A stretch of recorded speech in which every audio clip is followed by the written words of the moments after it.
let's look at the talking modulator. It doesn't say stereo talking modulator, and I'm actually not sure if that means that it is mono. Let's look at that. I'm going to go into the comment section, and right now I'm just playing noise. I'm already in the comment section, and let me put on unison. And while we're listening to that, the spread all the way up, so we are getting stereo information. And if you want to see that stereo information, let's jump over to the insert effect. And if we turn it on and it's mono, yes, it is mono. So it does some stereo information. So it's not going to allow you to do stereo stuff. So that's interesting to know. Okay, so here we have the talking modulator. I'm going to change parameters on the Kronos so we can just look at the vector, the spectrum analyzer in Cubase. So the first thing, I guess let's just start from the top to bottom left to right. We have this sweep mode. We can use a dynamic modulation source, and we have a number of those. Actually, I'm going to click over this because I need you to see the list. Oh, yep. So dmod, you then choose the source here. And we have a bunch of stuff. I'm not going to go over what each one of these are, but there are interesting ones like gate or FX Control 1, things like that. Yeah, so right now I'm just going to use the LFO. And actually, let's stick with dmod. Let's stick with the ribbon controller. And manual voice control, what's this? Ooh, I don't know what this parameter is. This probably sets the center point of which it's starting. So you see this says voice top. So if I put this all the way to it says top. Let's see if 50 says middle. No, it just says 50. And then bottom says bottom. I'm going to click over on the Kronos so I can see this. That's what the Kronos says. Bottom, put that on 50. So in the Kronos, it does say center when it's at 50, whereas on the editor, it doesn't. I kind of suspected as much, but yeah. So just a weird little glitch with the editor. Yeah, let's see if that is actually centering the which vowel is coming out of this. So the noise should now be playing like a vowel sound, and since this is on center, it should sound like an ah. Yes, it does. Let's look at what that looks like. So that's the slopes or the peaks, well, both, that create like an A sound. You can look up like formant charts online to see what frequencies need to be emphasized to make certain kinds of vowels. But yeah, let's sweep that manual control to E. Whoop, and then it just reset. Let's try that again. Yep, so that's the top. Let's go back down in the middle. That's an A or an ah. That's an oo or U. And of course, we don't have to sweep it manually. With I could instead use the ribbon controller. So let me try putting this on 50, and then using the ribbon controller.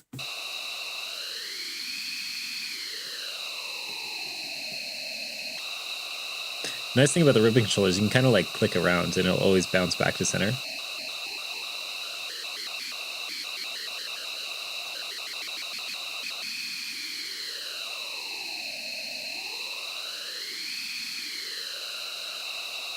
Yeah, I like that a lot. So let's mess with the vowels. Let's hear what all the vowels sound like individually. So we have the we're centered. So when I change the voice center, we will hear a change. So that's an I or an E, oo, e, o, and then ah or a. Let me see if changing the top and bottom change the vowels at all. I'm pretty sure they won't.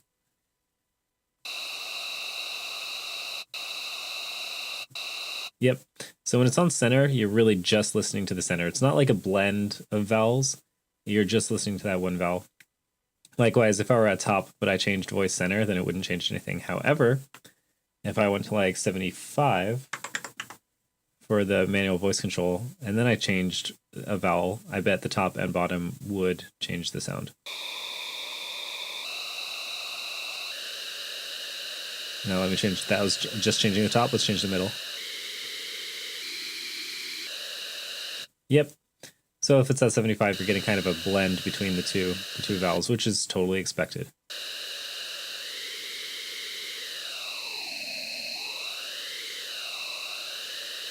It's really neat. So now let's mess with the formant shift. Why not? I'm gonna put this back at 50, so we're just getting the ah sound. And now the formant shift, what that's going to do is just going to basically, it's like pitch shifting the bands. And so the best way to understand it is just to look at it.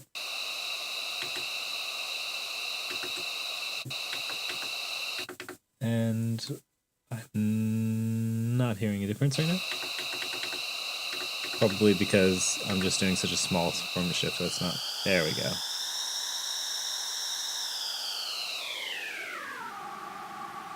Very cool. Let's mess with the formant shift while we're actually cycling with an LFO. So using an LFO is then the LFO pops on, and then it's just changing the voice control, or you can think of it like the position, the voice position, whether it be between top, center, bottom. It's just cycling that via the LFO.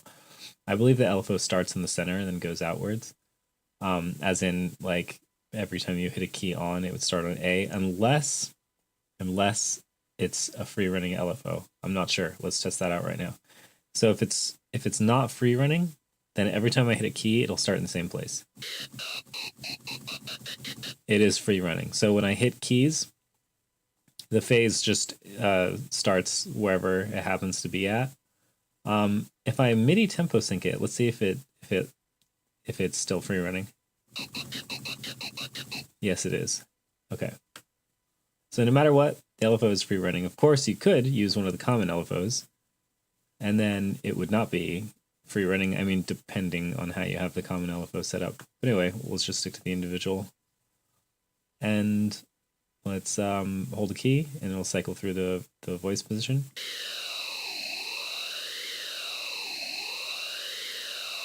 It's really neat. While let's see, is there a way for me to set the depth? I guess not. It doesn't appear so.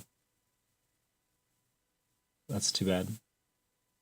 So the amount, the modulation depth of the LFO on the talking modulator is always going to be at like 100%. So it's always going to cycle all the way to the top voice down to the bottom voice, from the E down to the U. Let's mess with the formant shift while we're listening to this.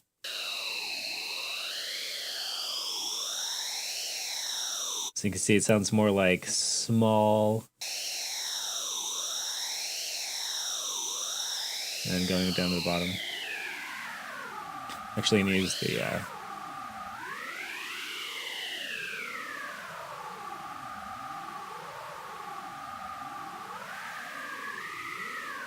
now, while it's at the bottom here, let's mess with the resonance. Right now, the resonance is on 50. If I bring it down to 0, it's gonna basically take away the peaks.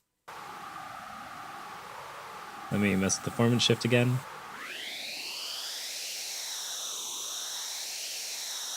And now let me mess with the resonance again.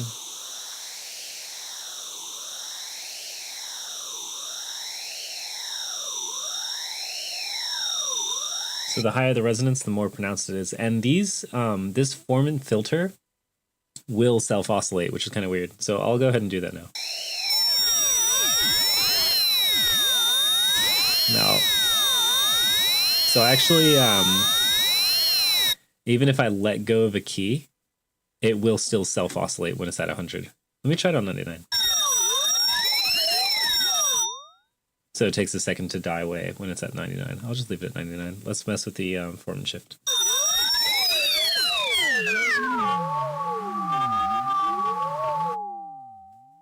Let's put it on 100 and have it self-oscillate. That's what the format shifts.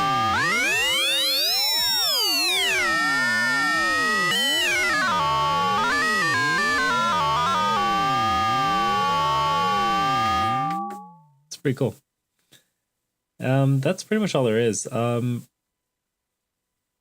check if it has any lag time. I'll put the resonance on 0, and then I'll put the format shift on 0. Why not? And then let's mess the dry wet. Nope, no lag time. Awesome. So that's all there is to this. Thank you for watching this one. See you next time.